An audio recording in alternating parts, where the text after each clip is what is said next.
Hi friends, this is Manjula from learn with Manju YouTube channel. ನೋಡಿ, ಈ ರೀತಿಯಾಗಿ ಒಂದು ನೆಕ್ ಡಿಸೈನ್ಗೆ ಯಾವ ರೀತಿ ಕ್ಯಾನ್ವಾಸ್ನ ಪ್ಲೇಸ್ ಮಾಡಬೇಕಂತ ತೋರಿಸ್ತಾ ಇದ್ದೀನಿ. ಲೈನಿಂಗ್ನ ನಾನು ಈಗಾಗಲೇ ಮಾರ್ಕ್ ಮಾಡಿ ಶೇಪ್ಸ್ ಕಟ್ ಮಾಡಿದ್ದೀನಿ. ಅದರದಕ್ಕೆ ಶೋಲ್ಡರ್ ಮಿಡ್ ಪಾಯಿಂಟ್ ಮಾರ್ಕ್ ಮಾಡ್ಕೊಳ್ಳಿ.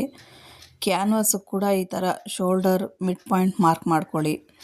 ಅದಾದ ನಂತರ ನಿಮ್ಗೆ ಯಾವುದು ಮೇಯ್ನ್ ಮೆಟೀರಿಯಲ್ ಇದೆ ಅದು ಕೂಡ ಈ ಥರ ಶೋಲ್ಡರ್ ಮಿಡ್ ಪಾಯಿಂಟ್ನ ಮಾರ್ಕ್ ಮಾಡ್ಕೊಳ್ಳಿ. ಮಾರ್ಕ್ ಮಾಡ್ಕೊಂಡು ತದನಂತರ ಮೂರೂ ಒಂದೇ ಲೈನಿಗೆ ಬರೋ ಹಾಗೆ ಪ್ಲೇಸ್ ಮಾಡಿ. ಇದೊಂದು ಬಿಗಿನರ್ ಫ್ರೆಂಡ್ಲಿ ವಿಡಿಯೋ ಆಗಿರುತ್ತೆ. ಬಿಗಿನರ್ಸ್ಗೆ ತುಂಬ ಯೂಸ್ ಆಗುತ್ತೆ. ಯಾಕೆಂದರೆ ನೆಕ್ಕು ಕೆಲವೊಮ್ಮೆ ಹೊಲಿತಾ ಇರುವಾಗ ಜಾರುತ್ತೆ. ಈ ರೀತಿ ಮಾಡಿಕೊಂಡ್ರೆ ಜಾರಲ್ಲ.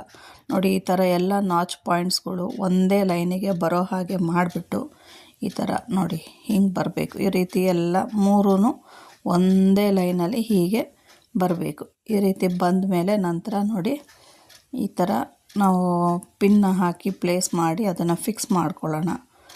ಫಿಕ್ಸ್ ಮಾಡ್ಕೊಳ್ಳೋದ್ರಿಂದ ಏನು ಅನುಕೂಲ ಅಂದರೆ ಅದು ಜರುಗೋದಿಲ್ಲ. ಮೂರೂ ಬಿಗಿನರ್ಸ್ಗೆ ಹ್ಯಾಂಡ್ಲ್ ಮಾಡೋದಕ್ಕೆ ಕಷ್ಟ ಆಗುತ್ತೆ ಹೊಲಿವಾಗ.